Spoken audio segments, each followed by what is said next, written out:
Hello everyone. So in the previous video, we discussed about the various concepts which we will be using in our chapter capital structure. And from this video, we are going to start with the basic practical part of the chapter, theories of capital structure. We will be reading out the basic the meanings of the various theories and how the questions are solved for each and every theory. ना जो भी theories हैं हर एक ने अपने view point के according दी है। आपको क्वेश्चन में बोला जाएगा कि which method you have to specify and आपको उनके व्यू पॉइंट को वहां पर जस्टिफाई करना है। The same we did in the dividend policy, वहां पर भी हमने उनके व्यू पॉइंट्स को जस्टिफाई किया था। In the same manner we are going to solve here. Now the various theories which we are going to study, in number they are four: net income approach, net operating income approach, the traditional approach, and Modigliani-Miller approach. These are the four theories which we are going to start. Now the very first theory. अब यहाँ पर जितनी भी theories हैं वो आपके इसी part पर फोकस करेंगे कि आपके जो कैपिटल स्ट्रक्चर में डेट एंड इक्विटी का कितना प्रोपोर्शन रहना चाहिए। तो हर एक के व्यू पॉइंट उसी के ऊपर ही बेस्ड है।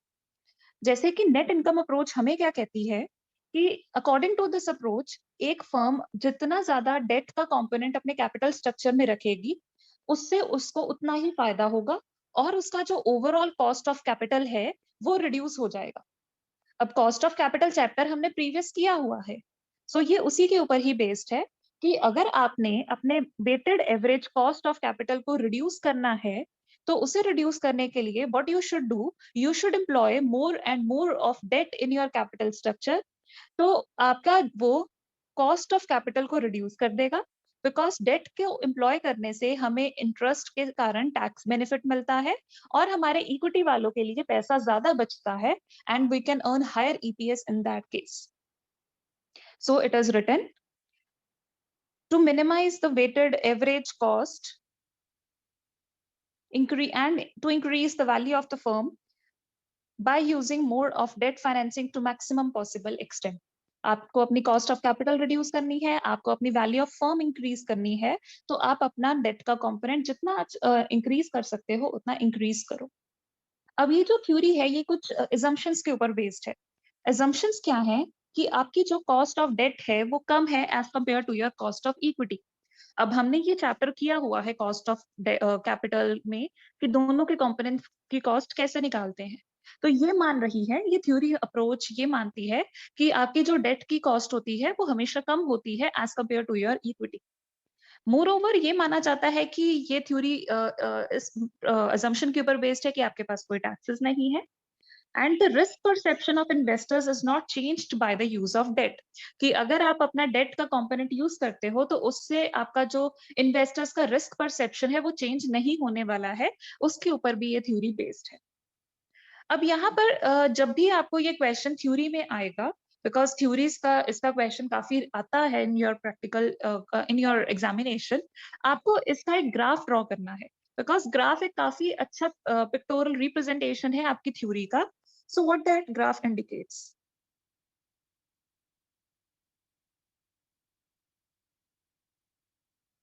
अब इस पर्टिकुलर ग्राफ में यू कैन नोटिस कि हमारे पास वाई एक्सेस में कॉस्ट ऑफ कैपिटल है और हमारे पास एक्स एक्सेस में डिग्री ऑफ लीवरेज है। लीवरेज का मतलब कि आपके जो रिस्क है, आपके कॉस्ट ऑफ कैपिटल है वो कैसे रिड्यूस हो रही है। जैसे जैसे यू कैन नोटिस कि हम अपना कॉस्ट ऑफ डेट इंक्रीज कर रहे हैं, हमारा जो ओवरऑल कॉस्ट ऑफ कैपिटल है वो फॉल कर रहा है। चाहे हमारा कॉस्ट ऑफ इक्विटी सेम रह रहा है, कॉस्ट ऑफ डेट जैसे जैसे इंक्रीज हो रहा है, पहले हमने इस पे एम्प्लॉय किया फिर वो इंक्रीज होता जा रहा है होता जा रहा है, तो उससे क्या है हमारा जो cost of overall cost of capital है वो फॉल कर रहा है। इक्विटी से फायदा नहीं हो रहा बट डेट के इंक्रीज करने से फायदा हो रहा है। नाउ अब इसमें हम कौन कौन से फॉर्मूले यूज करेंगे जो हमारे इस पिक्टोरल रिप्रेजेंटेशन को प्रैक्टिकल फॉर्म में कन्वर्ट करते हैं।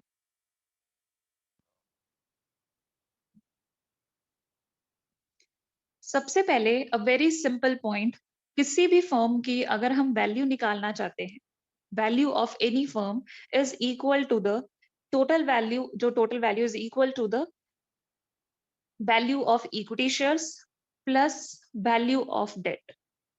क्यों? क्योंकि हम सिर्फ दो सोर्सेस ही एम्प्लॉय कर रहे हैं, हम सिर्फ डेट और सिर्फ इक्विटी का ही मान रहे हैं, एंड मोर ओवर आपकी जो थ्योरीज हैं वो डेट इक्विटी मिक्स के ऊपर ही चलेंगी। तो उन्होंने माना है कि अगर हम किसी भी फर्म की वैल्यू निकालना चाहते हैं, तो अगर हम डेट की वैल्यू निकाल लें और इक्विटी की मार्केट वैल्यू निकाल लें, उन दोनों का सम करें तो हमारी फर्म की वैल्यू आ जाएगी।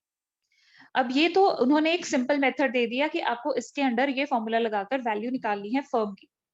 अब यहाँ पर वैल्यू ऑफ इक्विटी और वैल्यू ऑफ डेट कैसे निकाला जाए? वैल्यू ऑफ इक्विटी निकालने का एक फॉर्मूला होता है earnings available for equity share holders, जो हमने किया था कि आप ईबीआईटी में से पहले इंटरेस्ट माइनस करोगे, फिर टैक्स, फिर प्रेफरेंस डिविडेंड, जो बचेगा वो आपकी अर्निंग्स है इक्विटी वालों के लिए, divided by equity capitalisation rate. अब क्योंकि आप कॉस्ट ऑफ कैपिटल चैप्टर कर चुके हो, इक्विटी कैपिटलाइजेशन रेट होता है आपका कॉस्ट ऑफ इक्विटी। तो आप एक बार ये फॉर्मूला अप्लाई करो, आपकी वैल्यू ऑफ इक्विटी शेयर्स आ जाएगी। और डेट की जो मार्केट वैल्यू है वो नॉर्मली क्वेश्चंस में गिवन होती है, उसको आपका फॉर्मूला लगाकर अप्लाई नहीं करना होता। रीजन ये है कि डेट के ऊपर जो भी ऑब्लिगेशन है वो फर्स्ट प्रेफरेंस है। इक्विटी वालों के लिए तो पैसा बहुत एंड में बचता है, बट डेट के ऊपर आपकी जो इंटरेस्ट ऑब्लिगेशन होती है वो सबसे पहले होती है। तो इसी वजह से हम डेट के लिए ऐसा कोई भी फॉर्मूला अप्लाई नहीं करते हैं। आपको डेट की जो भी वैल्यू गिवन है आपको उसी को ही यूज करना है। आपको वैल्यू ऑफ इक्विटी निकालनी है। With this you would be able to calculate the value of your firm.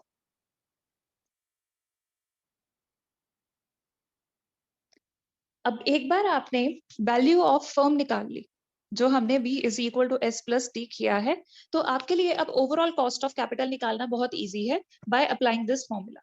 Overall cost of capital is equal to EBIT upon V। तो आप यहाँ पर, क्योंकि हमने किया था कि आपकी जो ये थ्योरी है ये दो चीजों के ऊपर इम्पैक्ट डालती है। वेरी फर्स्ट इम्पैक्ट इज कि आपकी ओवरऑल कॉस्ट ऑफ कैपिटल को रिड्यूस कर देगी, और सेकंड इम्पैक्ट ये होता है कि ये आपकी वैल्यू ऑफ फर्म को इंक्रीज कर देगी। तो हमने वैल्यू ऑफ फर्म भी निकाल लिया, हमने ओवरऑल कॉस्ट ऑफ कैपिटल भी निकाल लिया, और विद दिस हम अपने उस थ्योरी को, उस अप्रोच को जस्टिफाई कर सकते हैं।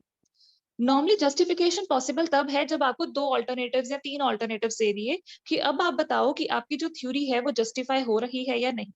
तो जिस भी सोर्स में आपका डेट ज्यादा होगा वहां पर आपकी जरूर ये थ्योरी या अप्रोच जस्टिफाई हो जाएगी। Now if we talk about the practical question, अब इसके कैसे क्वेश्चंस आते हैं, आज हम उसका बहुत ही सिंपल सा क्वेश्चन सॉल्व करेंगे।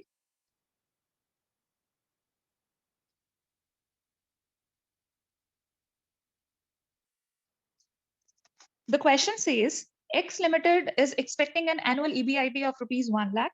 The company has rupees 4 lakhs in 10% debentures.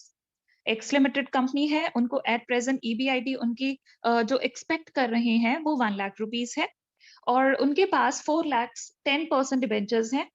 The cost of equity capital or equity capitalization rate is 12.5%. आपको cost of capital भी बता दिया है।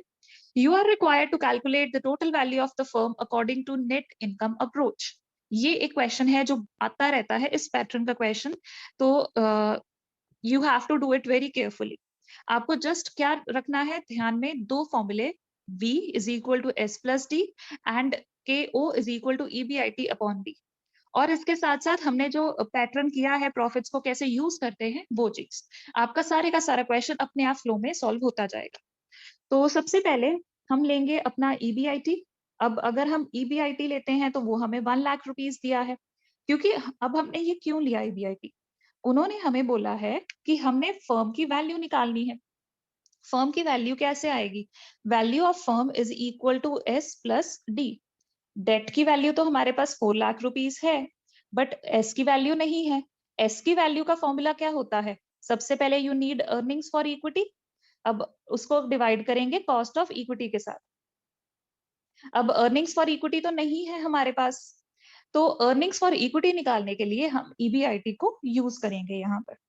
सो how EBIT will be used to calculate earnings for equity? EBIT is 1 lakh, minus करेंगे सबसे पहले interest on date, जो कि आपको दिया हुआ है 10% ऑन रुपीज 4 lakhs, तो 40,000 आ जाएगा। जो बचा है that is called your earnings after interest before tax.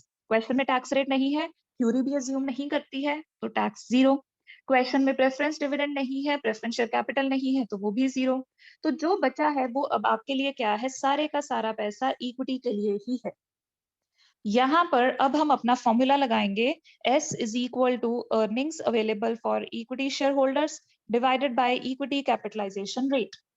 अब अर्निंग्स हमारे पास कितनी है, हमने निकाला है 60,000 और इक्विटी कैपिटलाइजेशन रेट हमारे पास है 12.5% है, तो मल्टीप्लाई करेंगे विद 100।